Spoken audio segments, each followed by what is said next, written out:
আসসালামু আলাইকুম। তো এখন আমরা আসছিলাম এই যে মিটার, এই মিটারের হচ্ছে বকেয়া বিদ্যুৎ বিল আছে। তো বকেয়া বিদ্যুৎ বিল হচ্ছে 3 মাসের বকেয়া বিদ্যুৎ বিল। তো বকেয়া বিদ্যুৎ বিল তিনটায় আছে হচ্ছে এই যে এখানে 5,773 টাকা।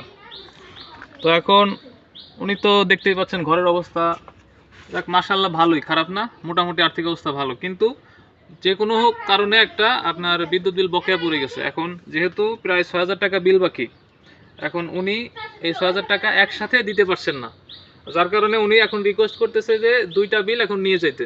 তো এখন তো আর আগের মতো সিস্টেম নাই যে আপনার পিছনের দুইটা বিল নিয়ে গেলাম আর একটা বিল বাকি থাকলো, এরকম তো কোনো নিয়ম নাই।